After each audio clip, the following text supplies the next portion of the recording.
I wasn't always this suspicious, this cautious woman staring at shadows through lace curtains. There was a time when my life was simple, predictable, even peaceful. Before money, before betrayal, before the blue ink. My name is Eleanor Jacobs, 72 years old, retired elementary school teacher, widow of 39 years. I live on Maple Street, a quiet cul-de-sac in the small town of Ashford, Ohio, where people still wave when they drive by and the mailman knows everyone's birthdays. My husband Thomas built this house himself. White siding, green shutters, a porch swing that squeaks when you sit on it. It's the only place that's ever felt truly mine. Every morning used to begin the same. I'd feed the birds, brew a weak pot of coffee, and listen to the hum of the old refrigerator. That quiet routine kept me company after Thomas passed away 5 years ago. But lately, that quiet had turned cruel, too heavy, too loud. My daughter Rebecca used to call every Sunday, then every other week, then not at all.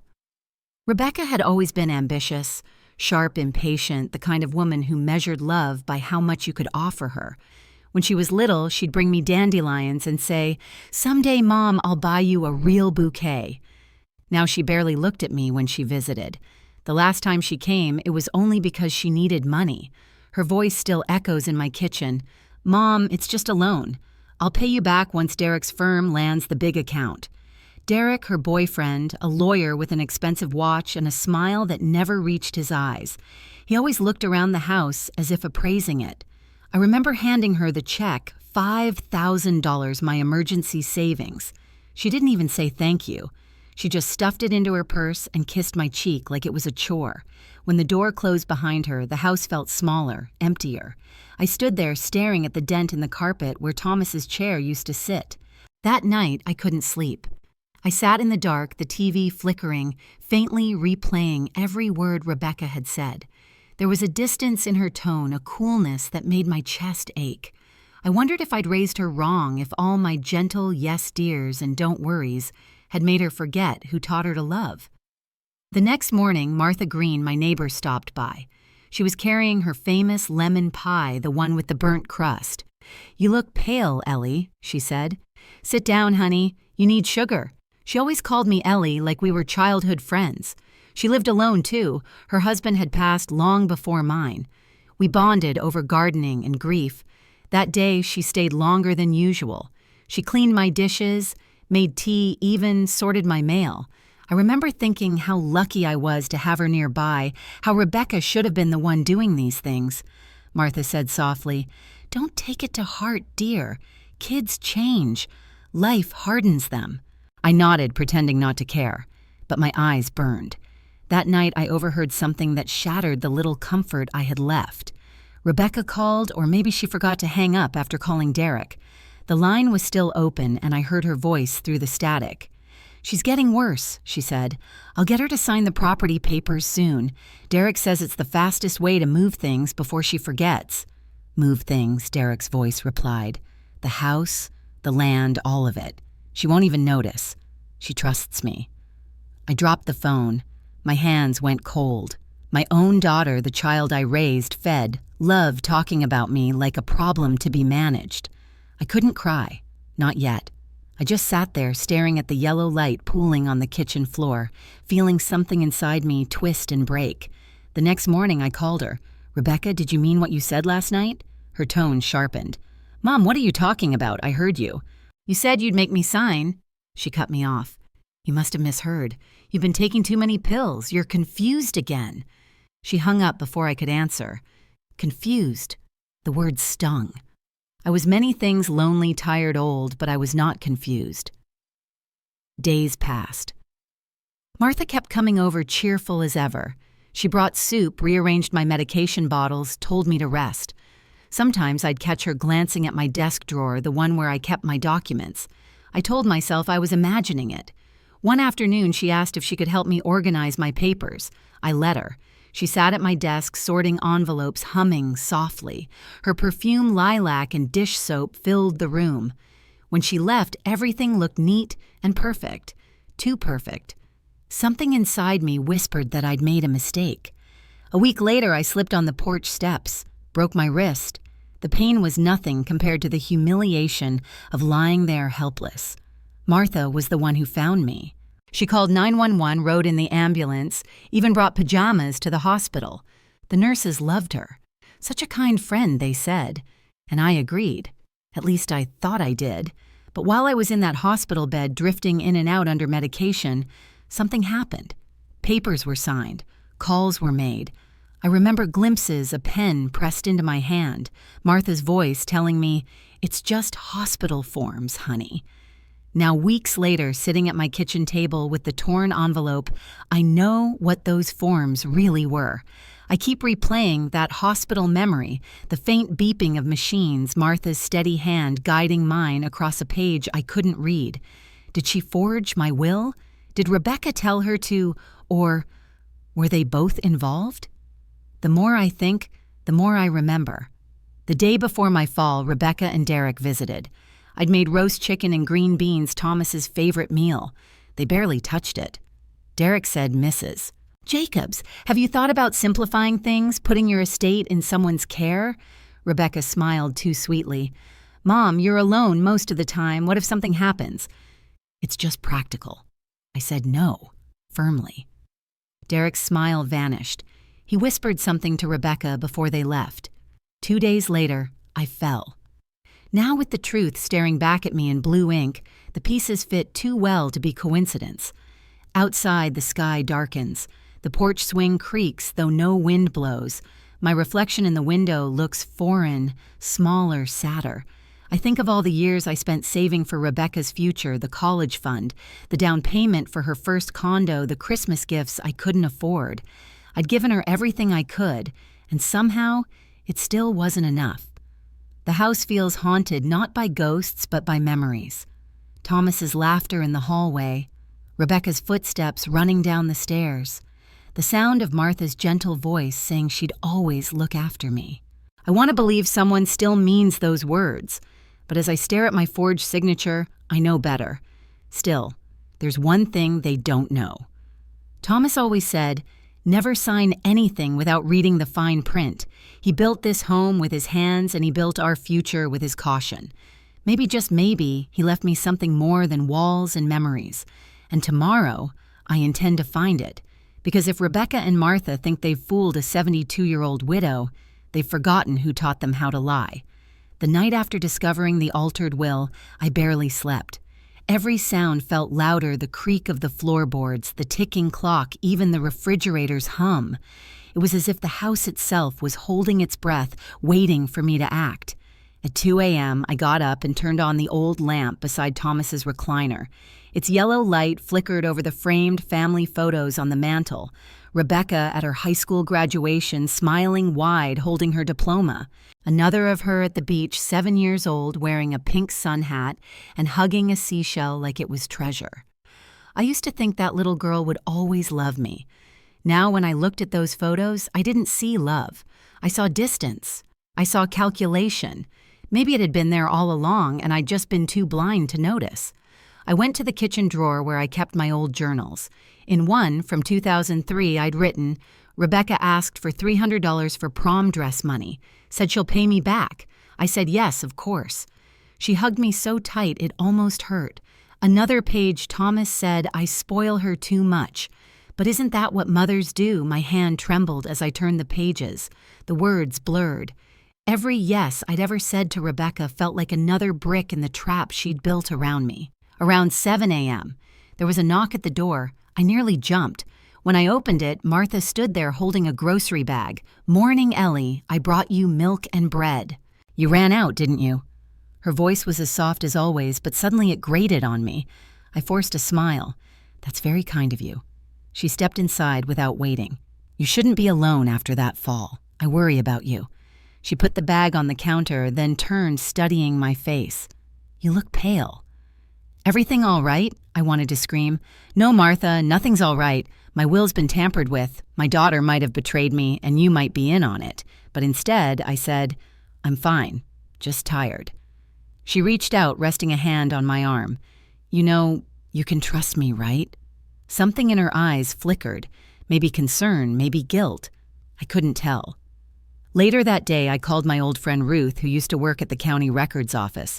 She owed me a favor from way back when I helped her with her son's tuition forms. "Ruth," I said carefully, "I need to check on a legal document. My will. Could you see if there's been any recent amendments?" She hesitated. "That's confidential, Ellie. You know that." "Please, Ruth. It's important," she sighed. "All right. Give me a few hours." Those few hours felt like years. I wandered the house like a ghost, running my hand along the wallpaper Thomas hung himself, counting the cracks in the ceiling, checking drawers I hadn't opened in years. When Ruth finally called back, her voice was nervous. "Ellie, it says the amendment was filed and notarized last month. It has your signature and your thumbprint." "My thumbprint," I repeated, stunned. "Yeah, which means it was taken in person at the hospital, most likely." My knees buckled. I had to grip the table to stay standing. Ruth lowered her voice. "The notary listed is a man named Derek Hall. That name rang a bell. I almost dropped the phone. Derek, Rebecca's boyfriend." "Thank you, Ruth," I whispered before hanging up. The room tilted. For a moment, I thought I might faint. Then anger flooded in, hot and sharp. They'd done it together, my daughter and her boyfriend. They'd used me while I was drugged and weak, signing away the life Thomas and I had built. I wanted to call Rebecca immediately, demand an explanation. But I stopped myself. No. If I confronted her too soon, she'd just lie again. I needed proof. That afternoon, I put on my thick cardigan, locked the front door, and walked to Martha's house.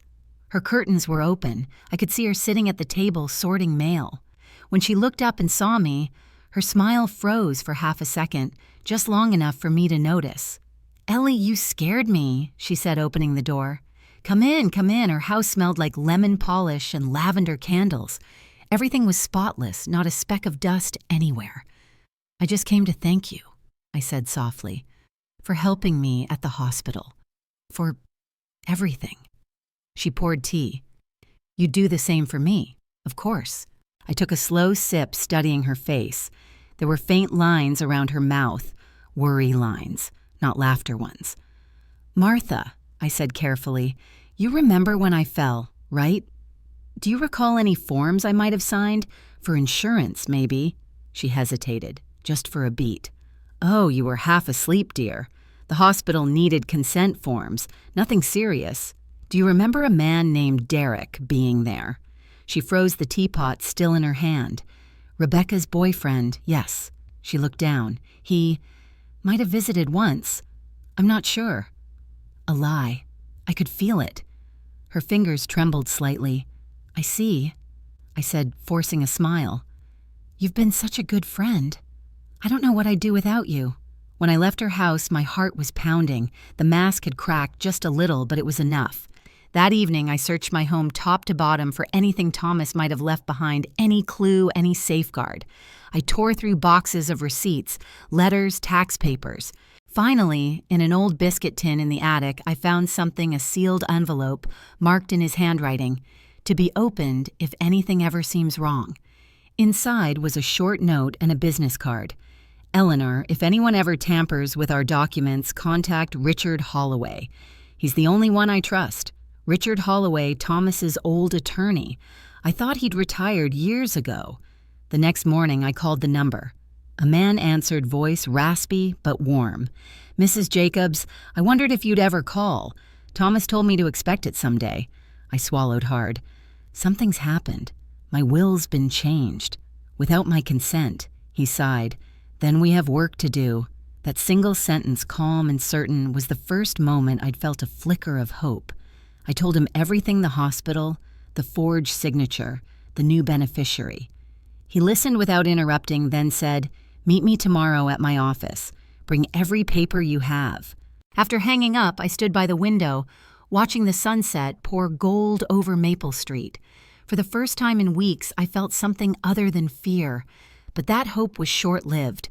That night, as I was locking up, I noticed an envelope slipped under my door. My name scrawled in unfamiliar handwriting.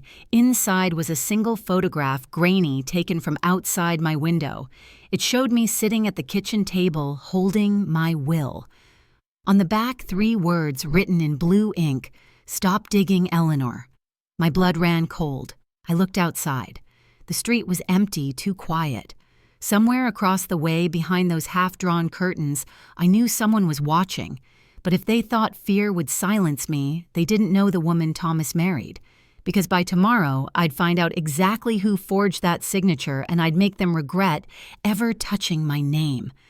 The next morning, I woke before dawn. For the first time in weeks, the fear didn't paralyze me. It fueled me. I brewed my coffee extra strong, packed every document I could find into Thomas's old leather briefcase, and left the house before the sun rose over Maple Street. The drive to Mr. Holloway's office felt longer than it was. The roads were empty, the morning mist low and heavy, like the world was still half asleep. His law office sat above a closed pharmacy, a faded sign on the window reading, "Holloway & Sons, Attorneys at Law." When I climbed the narrow stairs, I expected the place to be abandoned. Instead, the old man himself opened the door, white hair bent back but eyes still sharp as glass. "Eleanor Jacobs," he said softly, "Thomas's wife. You look just like he described you, except angrier." I almost laughed. "You have no idea." He gestured me in.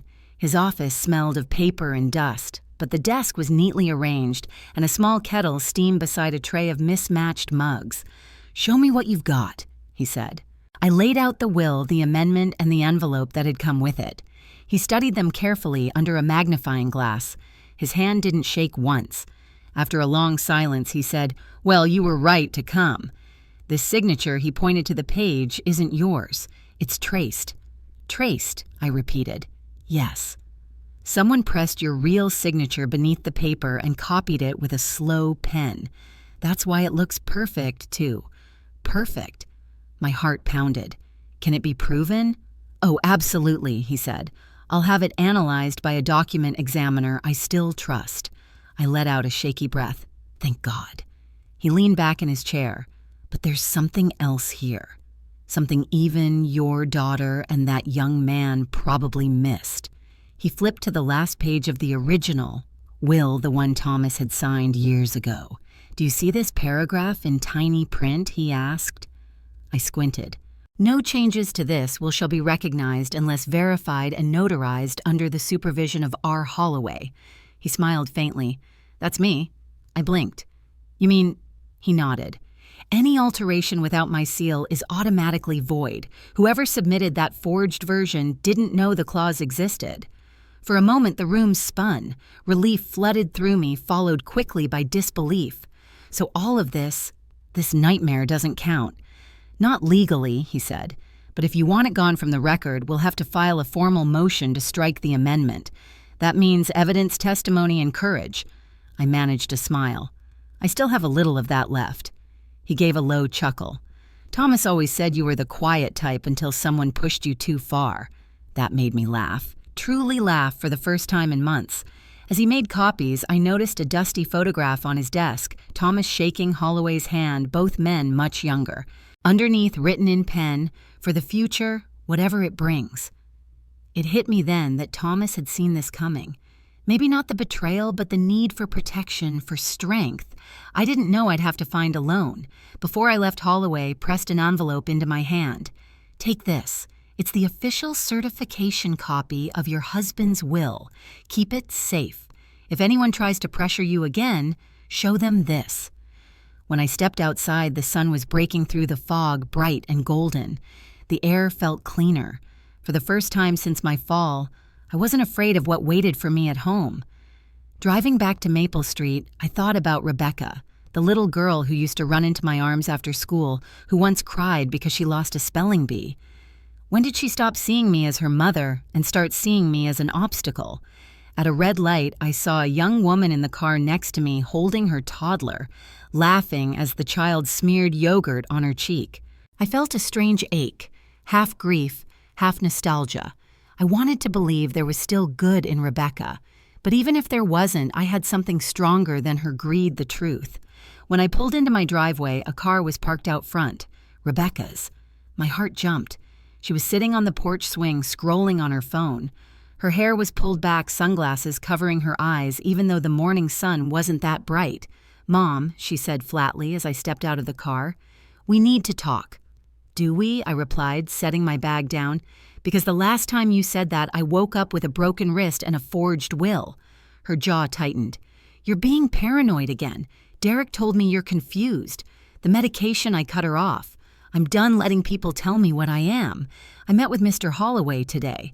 Her expression faltered. "What Thomas's lawyer?" I said slowly. "The one your boyfriend forgot to include in your little plan." For the first time, I saw fear flash across her face. Not guilt fear. "Mom, please," she whispered, voice trembling. "You don't understand. Derek said it was temporary. We were just trying to make sure you got everything before I died." I finished for her. How thoughtful. She took a step forward, tears welling in her eyes. "It wasn't like that. He said you were losing it, that the house would end up with the bank if enough." My voice cracked like a whip. "You can lie to yourself, Rebecca, but you don't get to lie to me anymore." She froze. I could see the child in her again, the one who used to fear disappointing me. But I didn't let it soften me this time. "Get off my porch," I said quietly, "and tell Derek that the next time he forges my name, I'll make sure he signs his own prison papers." She stared at me for a long second before storming to her car. Tires screeched as she sped off down the street. When the noise faded, I sat on the swing, the wood creaking beneath me, my hands still shaking. For the first time in years, I felt something fierce and unfamiliar control. Inside, I opened my briefcase again and placed Holloway's certified copy of the will on the table right beside the forged one. One was truth, the other a weapon. And if I'd learned anything from Thomas, it was this: a weapon can protect you or destroy you depending on who holds it. That night, after Rebecca's car disappeared down the street, I sat in the living room long after the sun had set. The house was dim except for the glow of the lamp above Thomas's old chair. I hadn't moved from that spot since he died. It used to feel like a place of comfort. Now it felt like a command post where I'd finally start fighting back. I spread both versions of the will across the coffee table. My hands were steady now, not trembling like before. The certified copy from Mr. Holloway looked clean, crisp, official. The forged one smelled faintly of antiseptic hospital paper. I stared at the signatures, tracing the lines with my finger. The difference was subtle, but real. My real signature curved at the end, a small flourish Thomas always teased me about. The fake one stopped abruptly, like someone imitating care, but missing the soul of it. And then I saw something I hadn't noticed before, a faint indent barely visible on the margin of the forged document. I tilted the page under the light. There, a partial stamp impression. Letters faded, but clear enough to read Ashford Community Medical Center. My stomach turned. The hospital. The place where I'd been sedated alone while Rebecca and Derek handled everything. I picked up my phone, scrolling through old messages. There it was, a voicemail from the hospital dated 3 weeks ago, the same time the fake will was filed. "Mrs. Jacobs," a woman's voice said, "This is Linda from Patient Services. We need your confirmation for the release of your medical forms. Please call back." But I hadn't called back. Someone else had. Someone pretending to be me. I grabbed a notepad and wrote it all down: at hospital signature, discrepancy, notary name, witness, absence. The old teacher in me returned, methodical, disciplined, relentless. I wasn't losing my mind. I was building a case. By midnight, I had a plan. Tomorrow, I'd go to the hospital and request every record from that week, especially visitor logs. But before I went to bed, I checked the front porch. Something inside me said to look. The same spot where the threatening photo had been left the night before, empty now. No note, no sign of anyone. But as I turned to go back inside, I noticed something odd on my doorknob, a faint oily residue, like someone had touched it recently with gloves. I locked every window that night, even put a chair under the front doorknob like I used to do when Thomas was away on business. The next morning, I drove to Ashford Community Medical Center. The receptionist, a young woman with tired eyes, looked at me kindly when I explained. "I'm afraid we can't release medical records without a written request," she said.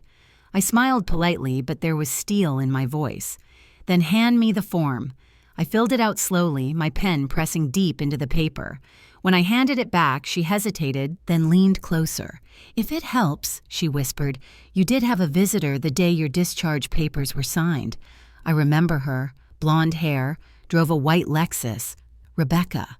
The confirmation burned, but I stayed calm. Was she alone? The woman frowned. No. She was with a man. I assumed it was your son. I felt my throat tighten. I don't have a son. Her eyes widened slightly, realizing what that meant. When she handed me the printed record, I thanked her and left quickly. I sat in my car staring at the papers. There, in black and white, was proof. Visitor entry Rebecca Jacobs, Derek Hall, notarization requested. They had really done it. Used my weakness against me. But the last line caught my eye. Witness signature Martha Green. My hands went cold. Martha, my kind neighbor, the woman who brought me soup, she had been there. I felt the air leave my lungs. The betrayal hit harder than Rebecca's ever could. Martha hadn't just known she'd helped them. I sat there for a long time watching people walk in and out of the hospital, mothers holding hands with children, nurses, laughing near the entrance. And I thought how strange the world keeps moving even when yours has just collapsed. Finally, I started the car and drove home.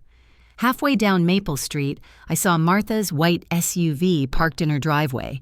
She was on her porch, watering her plants, humming softly like she didn't have a care in the world.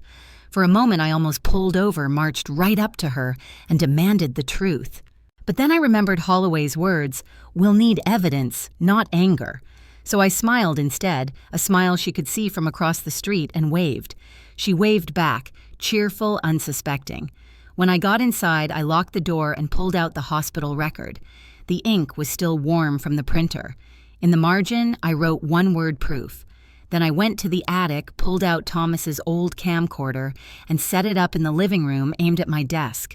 If they came again to threaten to search to silence, I'd catch them on tape.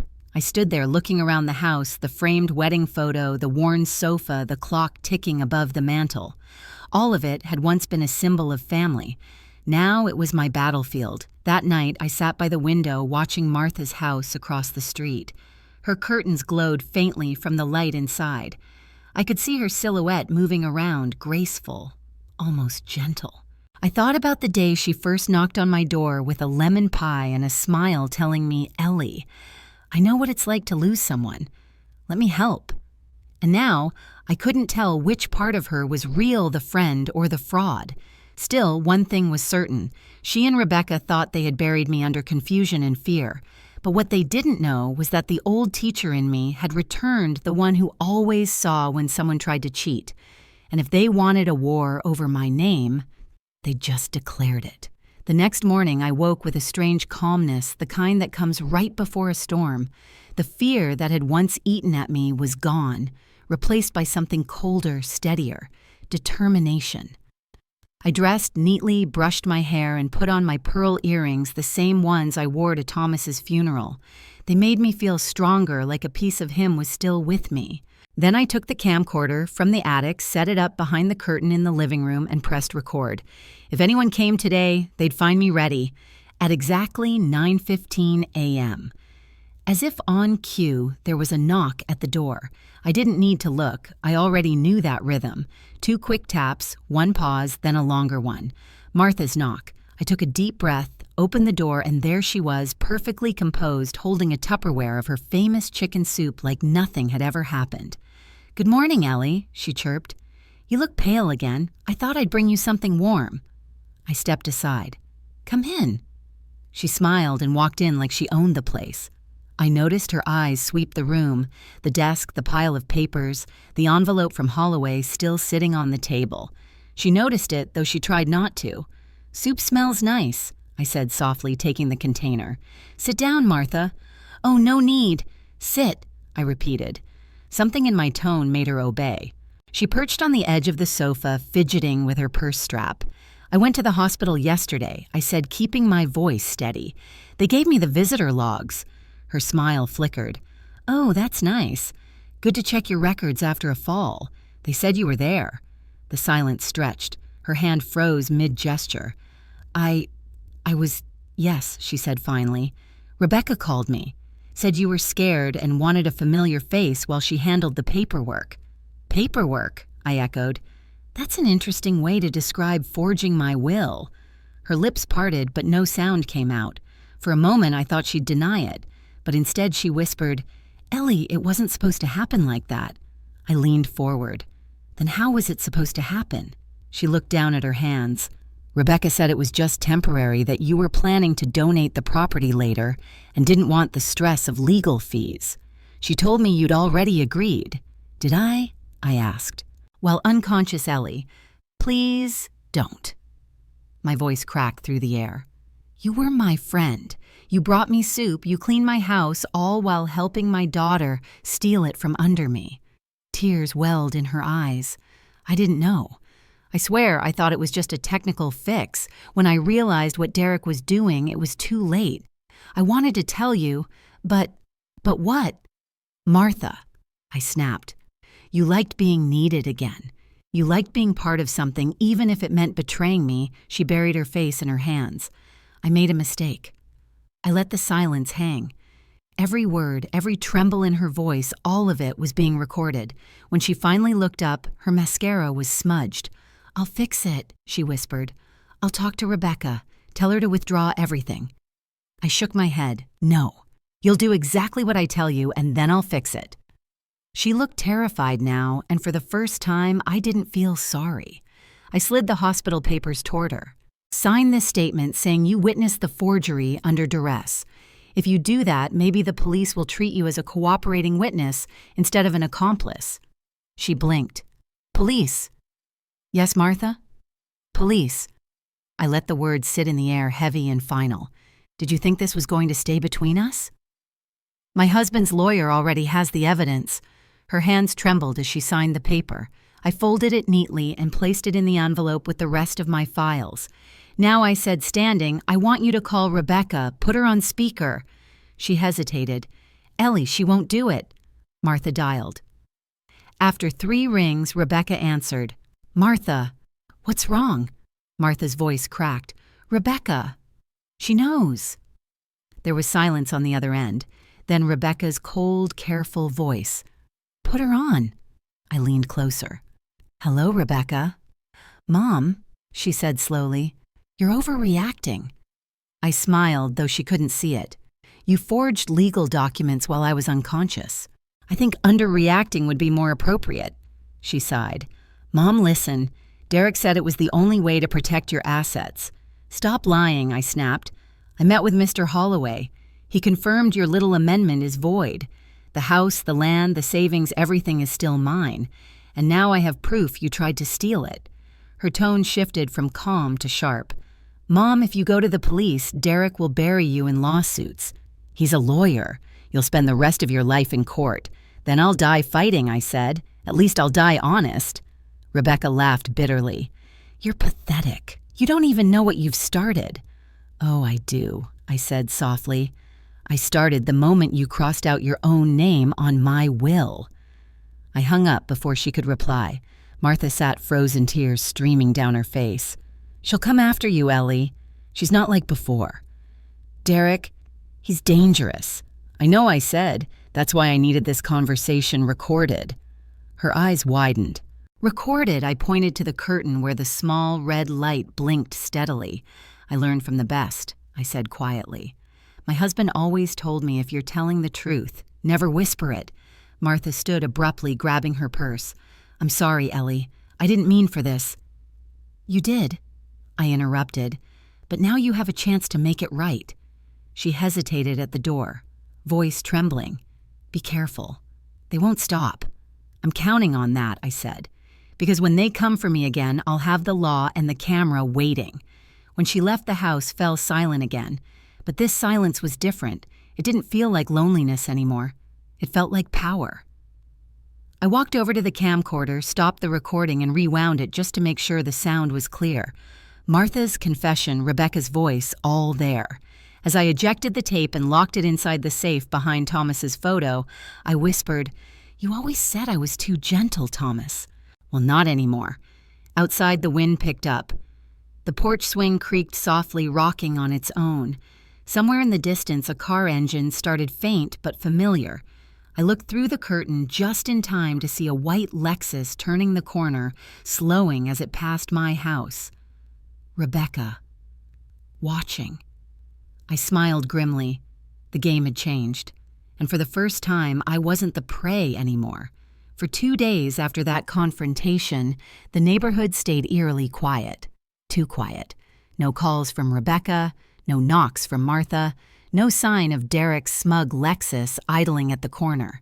I knew better than to mistake silence for peace. Silence was what snakes made before they struck.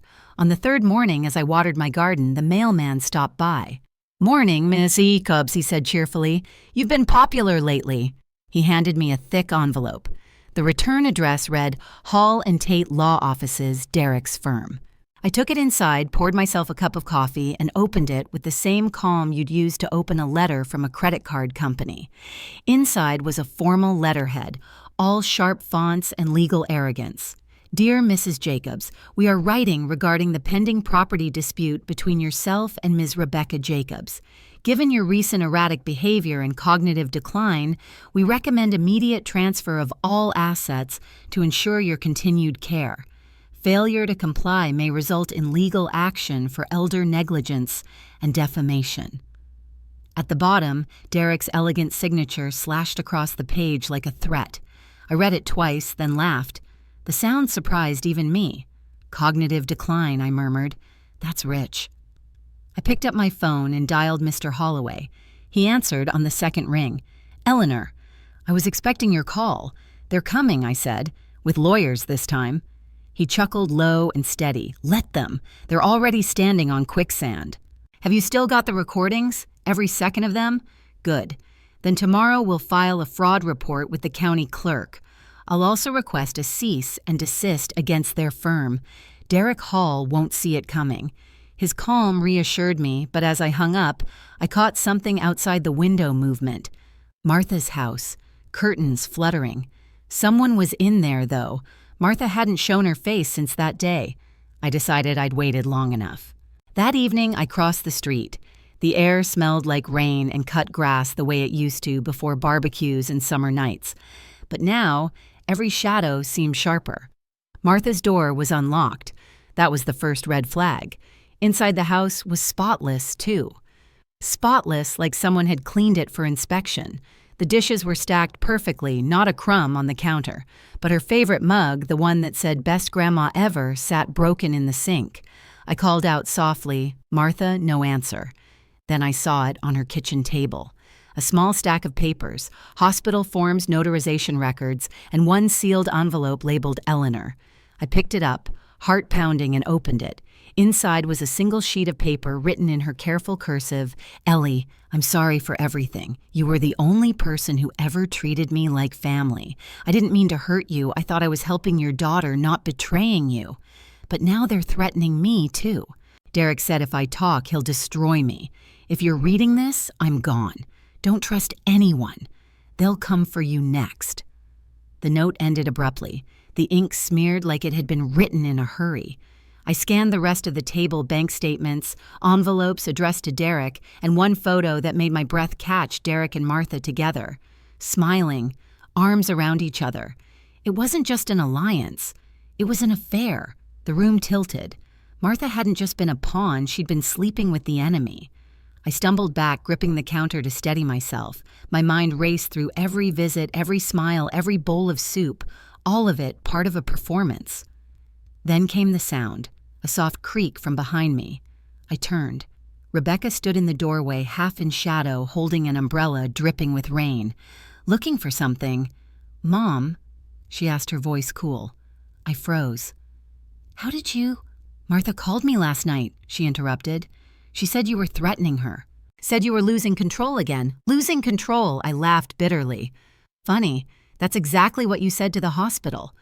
Rebecca's face tightened. "You shouldn't have gone to Holloway." "Why not?" "Because he's the one man who knows what you did." She stepped closer, lowering her voice. "Mom, listen to me. Derek's not the enemy here. He's trying to protect me. Protect us. You think the world's fair? You think your precious morals matter when the bank's about to take everything? Thomas paid off this house before you were born," I said sharply.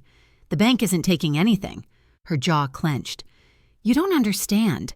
Derek says, I repeated.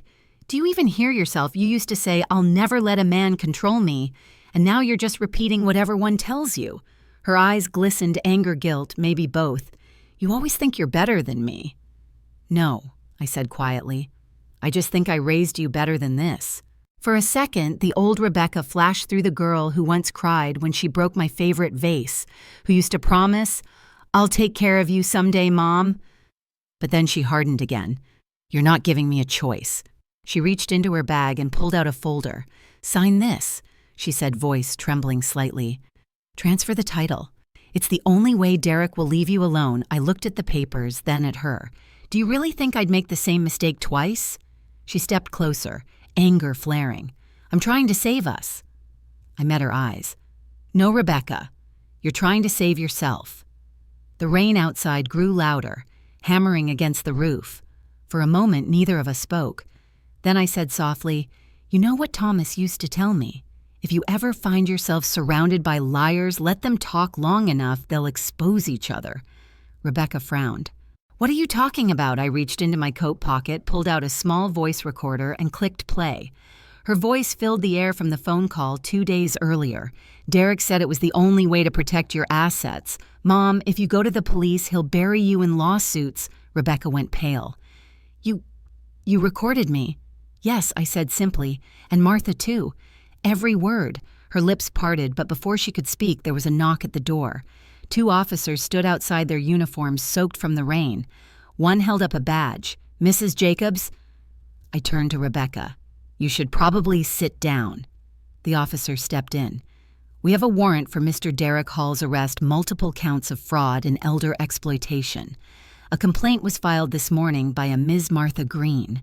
Rebecca's face drained of color. She turned on us. I nodded slowly. I guess even liars have their limits. The officer looked at Rebecca. Ma'am, we'll need you to come with us for questioning. Rebecca's eyes filled with tears. Mom, please, I didn't mean... But I turned away. I know, I said quietly. You never do. As they led her outside, lightning flashed, illuminating the street. Martha's house stood dark and silent, the wind tearing at her curtains. I stood in the doorway, clutching Thomas's locket around my neck.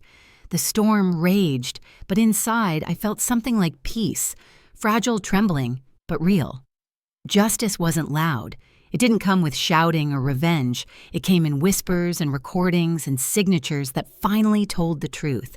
I closed the door, locked it, and whispered to the empty room, Thomas, I kept your promise. But as the thunder rolled, I noticed something on my doorstep, a plain envelope soaked from the rain. No return address. Inside one line typed in bold, You think this ends with them. The storm had passed by morning, but the world outside still smelled like rain and gasoline.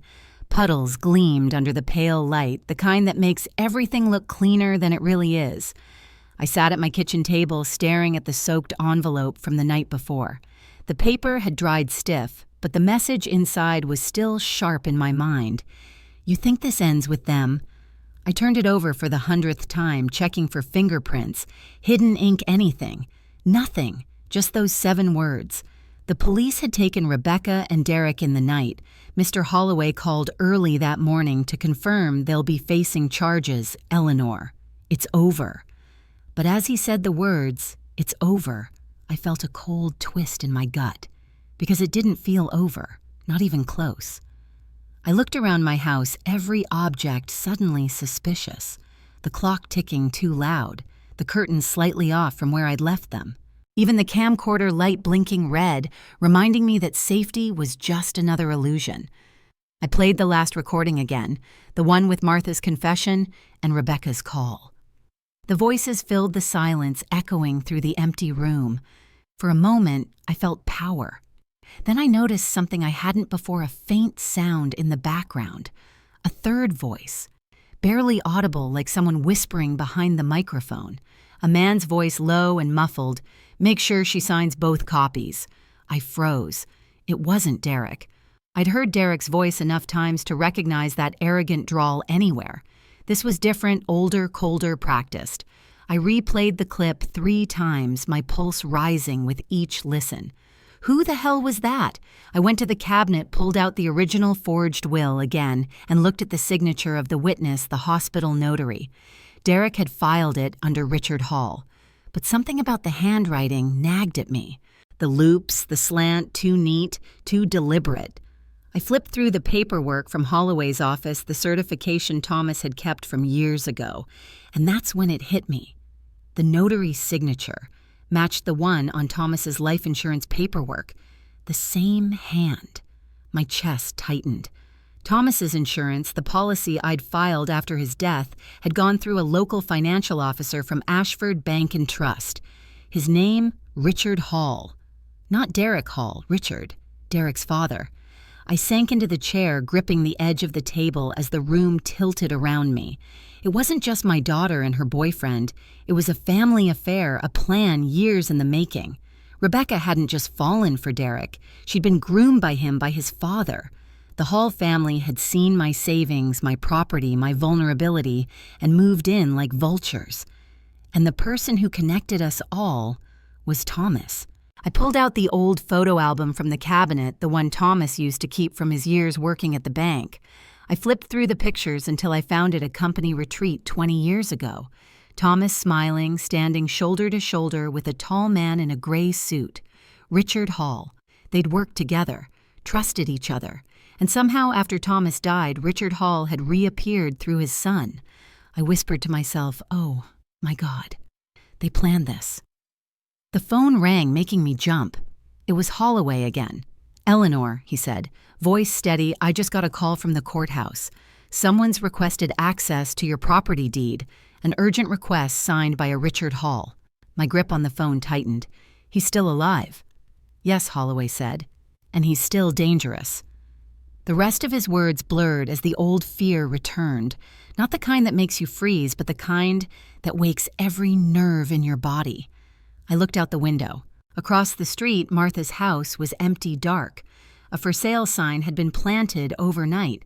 They were cleaning up, erasing trails. I hung up the phone, took a deep breath, and opened Thomas's old desk drawer. Inside was a small tin box, the one he'd labeled, "Do not open until you need to." Inside were keys, old tarnished, and one small metal tag that read, "Safety Deposit Box Number 92, Ashford Bank and Trust." My hands shook. Thomas had kept a second box. Maybe he'd known. Maybe this was why Richard Hall had come back into our lives. I stuffed the key and the forged will into my purse, grabbed my coat, and headed out the door. The bank was 10 minutes away, an old brick building with iron railings and the faint smell of floor polish. The clerk looked confused when I handed her the key. "Box 92, she repeated. "That one's old. Let me check our archive records." She disappeared into the back, leaving me standing alone under the hum of fluorescent lights. My reflection in the glass wall looked pale, ghostly, like a woman standing at her own grave. When she returned, she was holding a small metal box, dust-covered and sealed with a yellowed tag. "Here you go, Mrs. Jacobs," she said. "It's been inactive since 2010. Thomas had died in 2017. I opened it with trembling hands. Inside were a few envelopes, a USB drive, and a short handwritten note from Thomas. "If you're reading this, Eleanor, someone's trying to take what's ours. Richard Hall isn't who he says he is. Trust no one from the bank. And if Rebecca ever gets close to a man named Derek, stop her." I felt my throat tighten. Tears welled, but I couldn't let them fall. The USB drive glinted under the light. I pocketed it carefully and thanked the clerk before leaving. Outside, the sun had broken through the clouds, casting the wet streets in blinding light. As I reached my car, my phone buzzed with a message from an unknown number. "You found the key. Now let's see if you're brave enough to use it." I looked up, and there across the parking lot, a man in a gray suit was standing beside a silver sedan watching me. Older, taller, cold eyes. Richard Hall. And he was smiling. For a moment, I couldn't move. The parking lot around me blurred cars, passing birds scattering, but my eyes stayed locked on that gray suit across the street. Richard Hall, the man Thomas had once trusted. The man whose son tried to steal everything from me. He leaned against the car like he had all the time in the world, a faint smile tugging at his lips. It wasn't a greeting, it was a challenge. I gripped my purse tighter, forcing myself to breathe evenly. Running wasn't an option. I'd been prey long enough. He crossed the street, slowly polished shoes clicking against the wet pavement. "Mrs. Jacobs," he said, voice smooth as glass. "It's been a long time." "Not long enough," I replied. He chuckled. "You look just like you did when Thomas introduced us. Always the cautious one. He used to say you could spot a lie before it finished leaving a person's mouth." I said nothing, but my pulse was pounding so loud I could barely hear. He glanced at the small keychain hanging from my fingers. "So, you found the box." My throat tightened. "You knew about it, of course I did.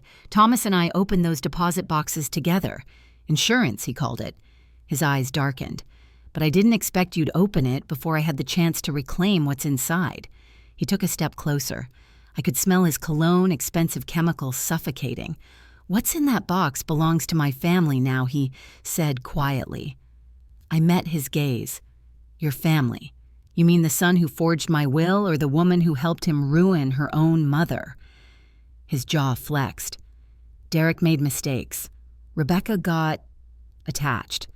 But this isn't personal, Eleanor. It never was. Thomas made a promise, and I'm here to collect." "A promise? What promise?" I asked. He smiled thinly. "Thomas borrowed money from me 20 years ago, a significant sum, business investment gone bad. When he died, his debt transferred to you and your estate."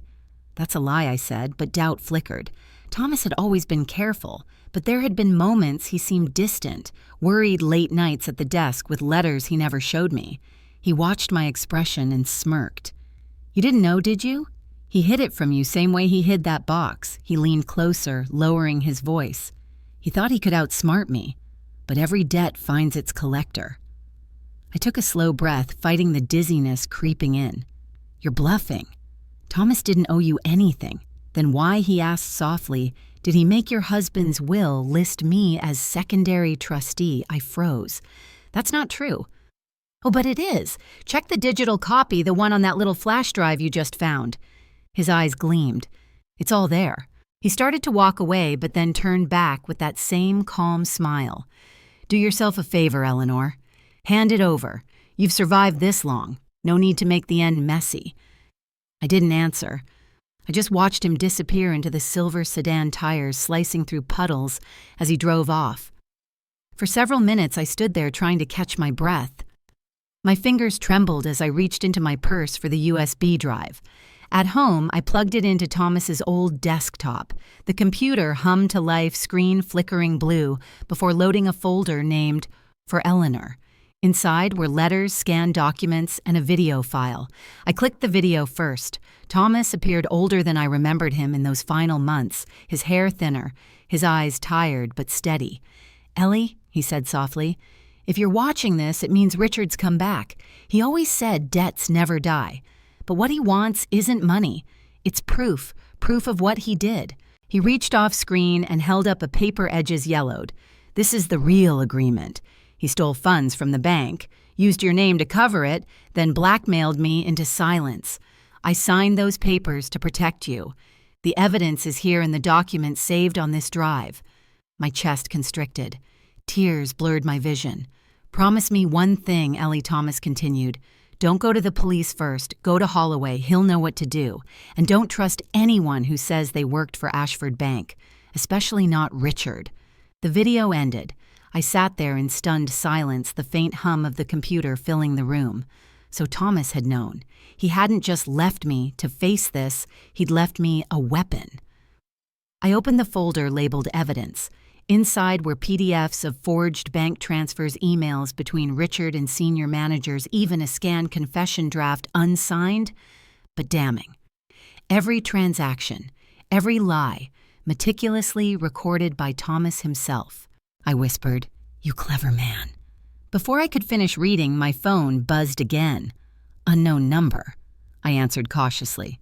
"Hello?" A man's voice, calm, familiar. "Richard, did you watch it?" he asked. I didn't respond. He chuckled softly. "Of course you did." Thomas was always predictable. My heart pounded. "You're finished, Richard. I have everything," he sighed. "You think a few files will change anything? Half the board at Ashford owes me favors. You hand that to the wrong person and you'll vanish before the papers hit a judge's desk." "I'm not afraid of you," I said. "You should be." His tone sharpened. "You've made this personal now. That was a mistake." Click. The line went dead. I stood there gripping the phone, listening to the dial tone fade into silence. Outside, the wind picked up again, whistling through the cracks of the window. I could almost feel Thomas beside me, whispering his old phrase, "Keep your head, Ellie." Every bully crumbles when you shine a light. I took a deep breath, saved the files to a new folder, and encrypted them. Then I picked up the phone again, this time dialing Holloway. When he answered, I said just one thing: Thomas was right.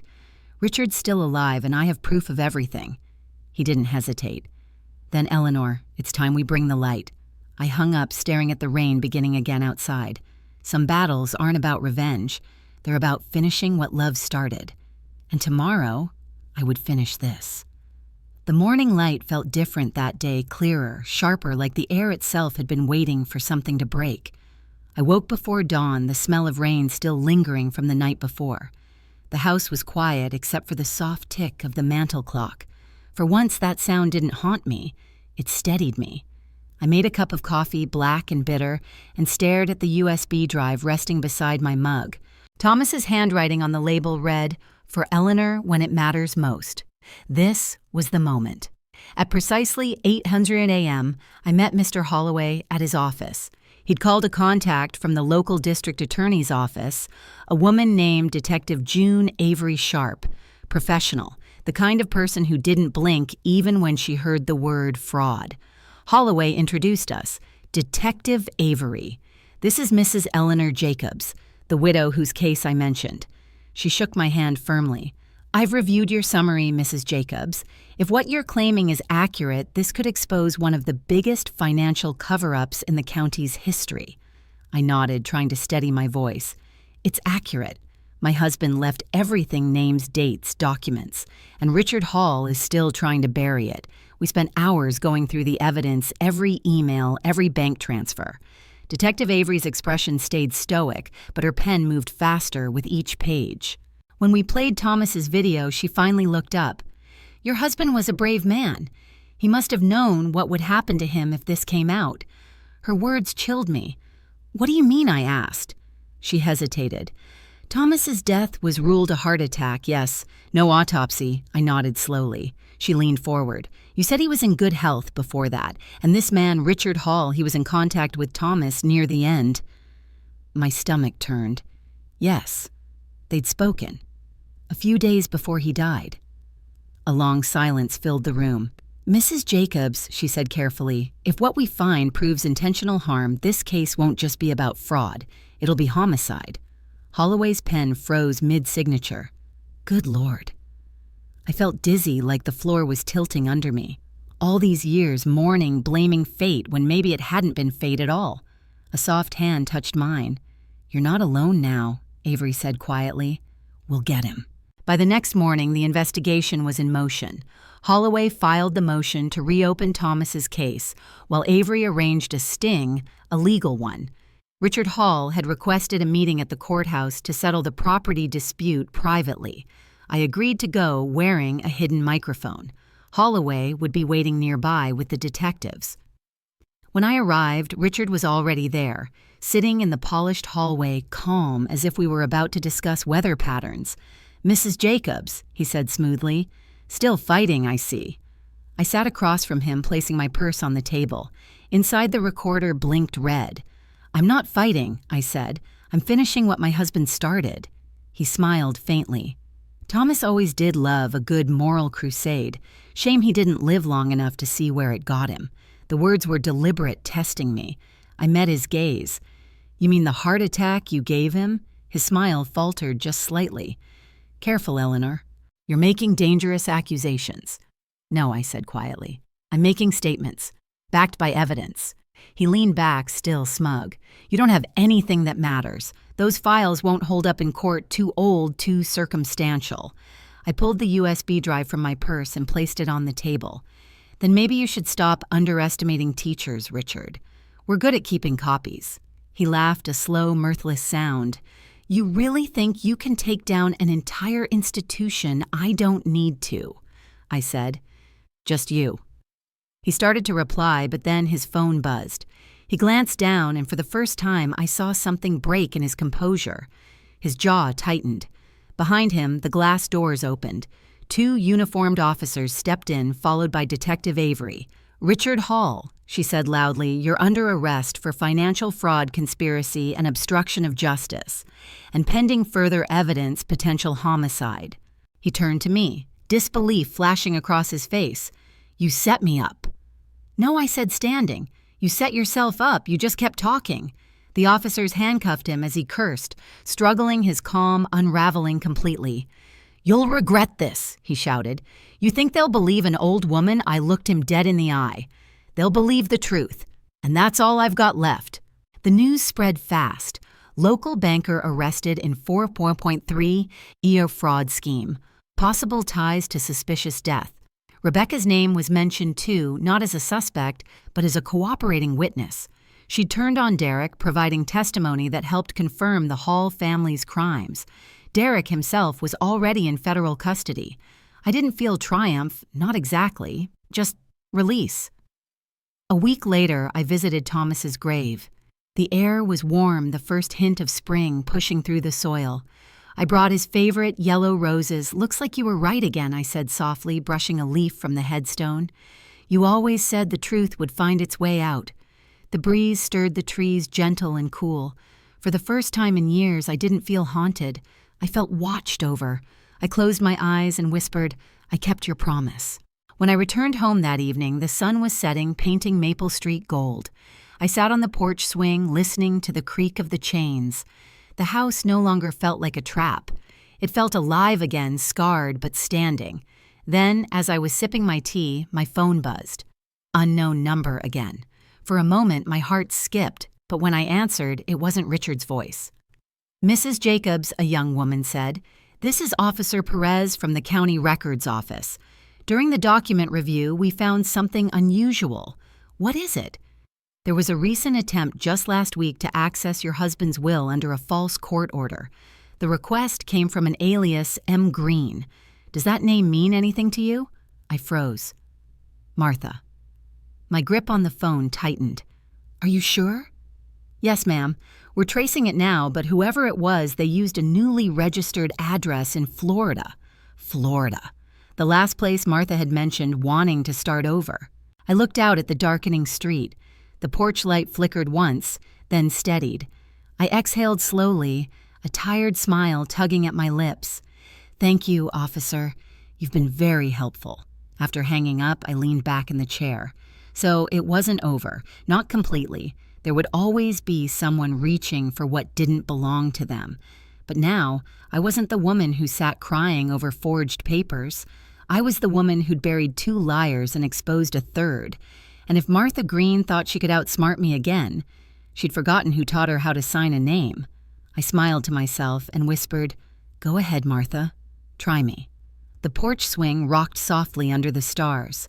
Somewhere in the distance, a train's whistle cut through the night, a low, lonely sound that somehow felt like freedom. For the first time, I wasn't afraid of what came next. A week passed. The reporters stopped calling. The detectives moved on to bigger stories. And for the first time in months, I felt the house exhale. With me peaceful light, almost normal. Every morning, I'd open the curtains, let the sun spill across the floorboards. Thomas had sanded himself and brew my coffee just the way he liked it. 1 spoon of sugar, no cream. It was my little ritual of survival. But peace never stays long in my life. That evening, as the sky turned copper and shadows stretched across Maple Street, I heard footsteps on my porch. Slow, heavy, confident. I wasn't expecting anyone. I stood behind the curtain, my hand hovering near the phone. Through the glass, I could just make out a tall figure, broad shoulders, dark coat, holding something in his hand. A letter. He didn't knock. He just placed the envelope gently on the welcome mat, turned, and walked down the steps.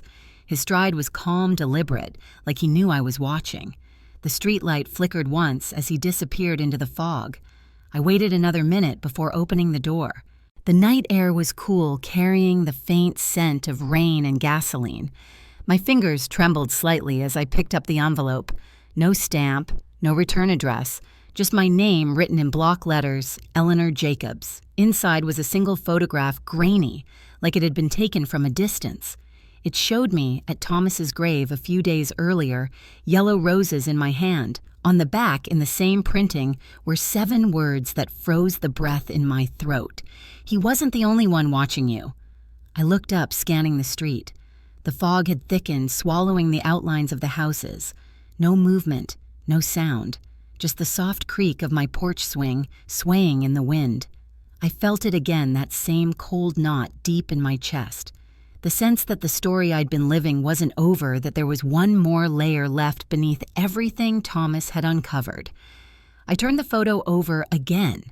Under the printed message, faint pencil marks traced a number. Coordinates. I whispered to myself, "What did you leave me this time, Thomas?" Then from somewhere down the block, a car engine started low, steady, familiar. The same silver sedan. My heartbeat quickened. I stepped back into the doorway, clutching the photo. The sedan paused at the corner headlights off before vanishing into the mist. For a long moment, I stood in the open doorway, the night pressing against me, heavy with unspoken promises. I closed the door, slowly slid the deadbolt, and whispered to the empty house. Then I guess we're not done yet. I didn't sleep that night. The photo lay on my bedside table, the coordinates etched into my mind. Every creak of the floor, every whisper of wind against the window felt like a reminder you're still being watched. Maybe Thomas was right all along. The truth never really ends. It just waits for someone brave enough to dig deeper. I sat by the window until dawn, watching the fog lift from Maple Street. For the first time, I didn't feel weak or afraid. I felt alive. Because now I understood survival isn't about avoiding the darkness, it's about walking through it with your eyes open. And whoever left that note, they'll learn that the old woman they tried to bury learned how to fight back. So tell me, if you found a photo of yourself left by someone who shouldn't know where you've been, would you follow the clues? Or would you lock the door and pretend it never happened? Leave me your thoughts in the comments below. And if you believe every secret eventually finds its light, subscribe, share, and stay for the next story. Because mine isn't finished yet.